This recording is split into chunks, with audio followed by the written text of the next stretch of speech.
Episode 5 of Moon Knight has just dropped on Disney Plus, and this is the first episode that I'm not reviewing early because we didn't get access to this one. We're gonna have to watch this with all of you guys, which is totally fair, and also a lot of fun because it's also much more exciting to watch it live with people than it is to sometimes watch it early. Because then you have to sort of hold on to certain details and you can't really get into it in detail and spoilers especially. But now that we're watching it with you guys, it feels a lot nicer. And we are going to go into spoilers in this review. You have been warned. I'm going to talk about episode 5. At the end of episode 4, you saw a giant hippo enter through the doorway and you saw Mark and Steven scream and you thought, okay, what's going on over here? My theory was so stupid. I actually thought, hey, maybe that's a version of like Khonshu or something like that. Didn't cross my mind at all that that could be Tawaret, the god of resurrection and essentially all of that in the afterlife. And that's exactly who it is.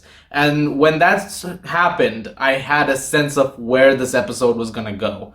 Although it doesn't go anywhere as I expected. Essentially, they're on a boat. They're basically being taken into the afterlife where their souls will be there for the rest of eternity unless they were able to balance the scales of justice and essentially figure out a way to get out of there. And so as a result of that, Mark and Steven go down a bit of an origin story road and you start to get to know about what led to this moment. And you see Mark's entire childhood play out in a way, his tragic childhood play out, and it's heartbreaking stuff. This episode is very, very upsetting to watch, and you see a lot of different events play out that have been hinted at over the last few episodes. And Oscar Isaac, first of all, this guy is incredible in this entire series. I haven't mentioned it before, I'm mentioning it now. He is honestly Emmy worthy, at least nomination worthy in these episodes, and episode 5 might be the clincher. He is excellent throughout this, and the kind of pain that you see exhibited, especially when it comes to memories of his mother because of what happened with his younger brother many years ago, and all of those come to surface again, and the trauma that he's going through as a result of it. Emotionally, it is devastating to witness. And as Steven, who's sort of a spectator in terms of an audience member as well, you're sort of witnessing all of that, and you're just wondering, like, of course things went so downward, like in terms of this guy's life. Like, of course things went to hell in some form or capacity. It's a very well-written episode, and it definitely is a much more, it continues that unique shift that Marvel is trying to do with Moon Knight, and I really loved every moment of this episode. You eventually cut back and forth between trying to find that sort of closure and then going back in a loop of sorts because you'll end up in Arthur Harrow's office and Ethan Hawke once again just absolutely killing it with the coldness of that character. And he's trying to understand it too, but he's also essentially trying to keep Mark and Steven trapped in this asylum, even though they're trying to find a way out. But the way out seems to be that, oh, you're just insane. That's exactly what's going on. But it's like, no, it's a lot more than that. And all of that, again, is executed brilliantly. Tawaret was great. It was nice seeing her in this. And, you know, she's in the episode a bit. It's fully CGI'd character. And I did like the CGI a little bit more in this episode compared to the last episode. Last episode, you could kind of tell.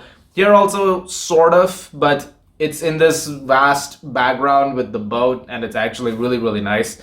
But eventually, as the episode progresses, you also see the events play out which led to Layla'S dad's death, and you see how Mark eventually got the powers of the Moon Knight through Khonshu, through this sort of manipulation. It adds to the tragedy of this character. It's not exactly the greatest power in the world. It's not something that you have in the sense of, you know, being a superhero, like, yay, I'm Moon Knight.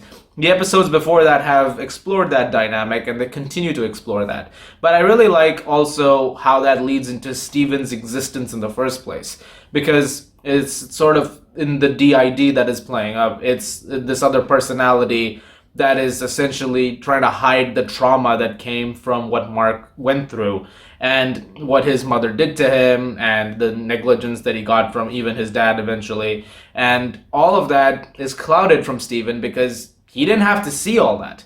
He had to just, know the fact that his mom was a lovely human being and was constantly there for him.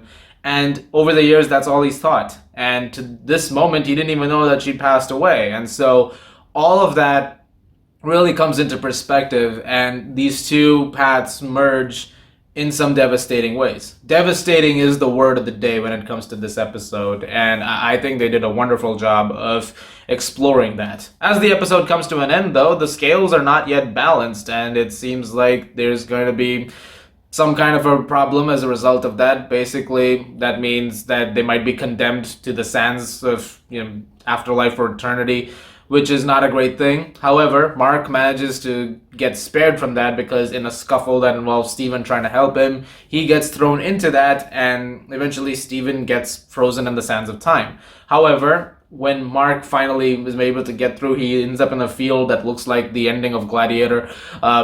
So let's see what exactly that means. Episode 5 is a really great episode. It also sets up a very interesting season finale, one that is probably not going to be based on like big CGI stuff, which is nice. I mean, there'll probably be still something or the other, but it's nice that they're going for a more character-based ideological finale, and much more thoughtful finale. And I'm excited to see where it goes. So, without further ado, guys, what did you think of episode 5 of Moon Knight? Did you guys get what you wanted? Are you expecting something more? What are you expecting to see later in the future episodes? I will say, no Jake Lockley mentions. I think some people were expecting that, but he's not really in this episode. We don't see him at all. So I guess that might be somewhat of a disappointment for some people, but that's okay, because at the end of the day, you're doing something else over here, and you're covering that story too. So I guess before they address that part of it, we'll have to, get closure on this stuff first. So I guess we'll get there. But until then, what did you guys think of this episode? Leave your thoughts in the comments below. Let me know. Thank you very much for watching. If you like this, please do subscribe, and I'll see you guys at the movies.